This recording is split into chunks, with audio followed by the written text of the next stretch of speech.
Good afternoon, everyone. I missed yesterday, and I wanted to discuss this one particular topic. So I'm going to go into it in a little bit more depth today. So many people that I work with, and many people just in life in general, are really stuck in perfectionism. They can't seem to move forward until kind of like they have their exact plan laid out. And I wanted to talk to you a little bit about that. Often that's coming from what you would think is your own perfectionism, but sometimes it's also because you're worried about other people's criticism. So let me explain to you a couple of stories that have happened to me over my life. Some are business related and some are not, but I think a lot of people will relate to this. So I had a great childhood, loved my mother and father, and they always supported us in everything we did. But my mother had this incredibly uh, insidious habit of sometimes making you feel like you shouldn't have made the decisions that you made. Like, did you think this out well? So one particular story was, something as simple as I had cut my hair. And the next time she came to visit, I got one of those, "Oh, is that the way you wear your hair now?" And I said, "Yes." "Oh." And that was it. Right. So obviously she didn't like it. Right. So what happened? It was a hard decision for me at that time to cut my hair. I started to think, oh my God, she doesn't like it. Does it look bad? She always has my best interest in mind. So then, of course, I had to ask, does that mean you don't like it? Because you just said, oh, you never said anything else. And she was like, no, it's fine. Right. So right away, you take something that you were slightly insecure about, you do it, you take the risk, and then perhaps somebody in your life makes you feel uncomfortable about it. And let me tell you how this can apply to business as well, right? So I remember that I started sending out emails, and I write my own emails 95% of the time. And I remember somebody very close to my life said, do you write your own emails? Now, this particular person is a fabulous writer. And I went, yeah, I do. Why? Nothing, they're good. I thought, oh my God, like, uh-oh. So now I took a risk and I was writing my own emails and I thought I was doing pretty well and I think I was getting better.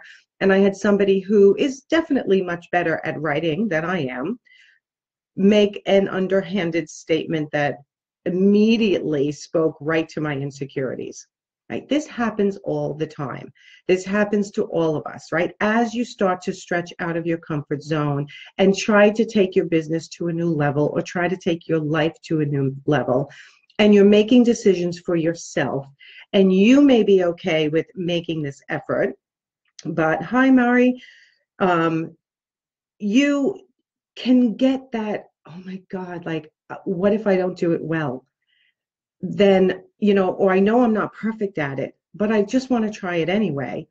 And then somebody makes a comment that maybe speaks right to your insecurities, right? I can tell you story upon story. I mean, I even remember one time I was wearing a shirt and I loved the shirt, and somebody said to me, oh, I had read that style emphasizes your middle, right? Which is, of course, one of my problem areas. I'm a 52-year-old woman, so my middle is one of my problem areas. And I remember thinking, oh my God, it must not look good. Yet it was a shirt that I loved, right? So this has happened to me in business. My background's not perfect. Maybe it should be lighter. My clothes are not always perfect. My words are not always perfect. But one of the things that really is an obstacle that everyone has to get over when you're trying to get your life to the next level is to tune out everyone else's criticism. Subtle criticisms or blatant criticisms, because it gets to the point where you're trying to do something for yourself that makes you happy, and you're not perfect at it, but you know what? Perfection is overrated. You don't need to be perfect at everything. When I think I've told this story before, when I first started doing Facebook Lives, thank God only one person was watching. And then the next time only two people watched. And then it started to take off. And my background's not perfect, and I'm not always dressed perfect, and my face is not always perfect, and my words are not always perfect. But I thought, I know that the more I do Facebook Lives, the more people are going to relate to me, the more people are going to follow me, and the more I'll be able to get my message out into the world and get more people to understand what my goal is, right? Which is to help business owners grow their businesses. So sometimes you really have to just understand that once you get going with something, before you get going, it doesn't have to be perfect. But once it gets going, you can tweak certain things. You can change your background, you can change your hair, you can change your words, and you can continue to learn while you're doing something new. It doesn't have to be perfect when you first roll it out. So I thought that was an important message to tell people. I know there's been a lot of people, it's been coming to my attention. Mari, that's how you feel right now. To go on Facebook Live. I will want just one and no one watching me. Well, Mari, there is actually a way for you to go Facebook Live private. I actually know somebody who did this, and it was a coach, and she was quite large. And she told me when she first started doing Facebook Lives, she had, instead of saying to public, she did it only private, which means she was the only one who could watch it. And once she rewatched it, then she turned it public, which I thought was so interesting. It a little bit defeats the purpose of extending your reach, but if that's the way you need to start, then that's okay. Just start, right? So you can review it and you can delete it, and until you don't have to make it public if you don't want to, until you're ready. But at the same time, I would encourage you to just go public. Just go live. And believe it or not, the way Facebook works, not that many people see it anyway. You could even do your first Facebook Live and say, this is my first one. I'm going to stay on for 2 minutes. I just wanted to say hi to everybody. And that's it, right? You don't really need to do much more than that, right? I'm trying to get the guts and be honest. The honesty always works. And you'll get people like, oh my God, me too. That's exactly the way I feel. I look back on jobs when I was an art consultant even. Now that was 17, 18 years ago. I look back at some of the jobs I did back then and I go, oh my God, like I can't believe I charged somebody for that. I mean, it wasn't really that bad, but over the years I had gained so much more knowledge on how to do it better that I thought now I'm embarrassed, but nobody's complaining. I still did a great job, but I just didn't do the job I knew I could do now. And that's the way it is whenever you're starting something new. So if any of you are struggling with starting something for the first time, there are ways, I always find there are ways to get over that. And the best way to get over that is to just go out and do it. Right? You're nervous, you're shaking, your stomach hurts, you're like, oh my God, make it really short. In your case with Facebook Live, Mari, make it very short, do 1 minute. You can start out with it on private if you'd like. And then as you practice, you'll think this is really not so bad at all. This is easy.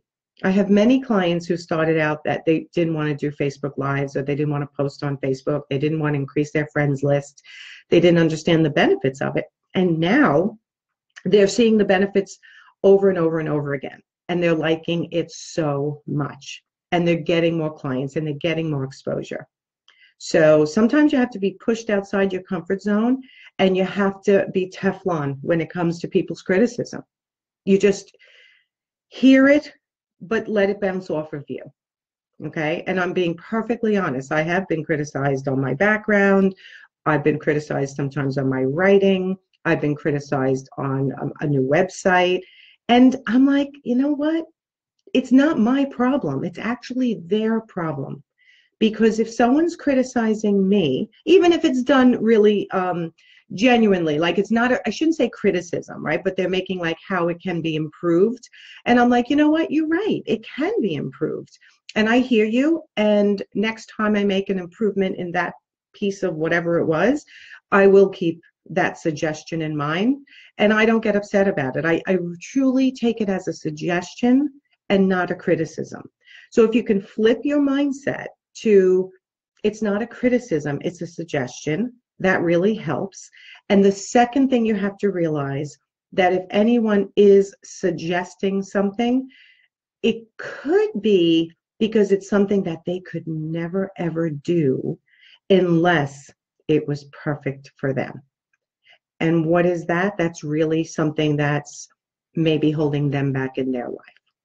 So those couple of tips today to let you know that we've all been there. We all have things we're self-conscious about, even though some of us push outside of it.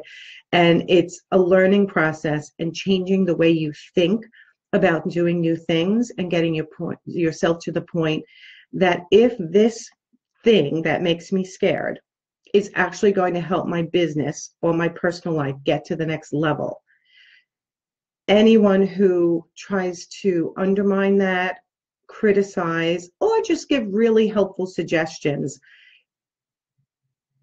may have some hangups themselves, and that could be why they haven't gotten their life and they haven't gotten over their own fear, right? So it's usually that they love you, they're impressed with you, and they wish they can do it also, and they truly just want to see you do better. So don't take it as a criticism. Just take it as, or you could take it as constructive criticism, or just a suggestion for you, and just respond. You know what? You're right. I'm gonna look into that as I improve this process. Thank you so much, and let it go. So I hope that was slightly helpful to some people today. I know it's so hard to push out of your fear and push out of your comfort zone in order to get your life and your business to the next level. And if you are struggling with that, share your story, because sometimes just sharing your story helps you get past a little piece of that obstacle, right? Being genuine, like, I'm scared to do this. I'm scared to write. I'm not a good writer. I'm not good on camera. I don't know what to say. I flub on my words. I say, or like, or just go out and do it. And as you go out and do it, you'll get better and better. So I will talk to you guys tomorrow. Oh, by the way, I have only, and I'll post this later, I have only one slot left in the Sales and Leadership Academy for interior designers. So if there's an interior designer watching this, I have one slot left in that group. It's a small group, 6 people, and I'd love to have you and have you push yourself outside your comfort zone and get your business growing to the next level. Bye, guys. I'll talk to you tomorrow.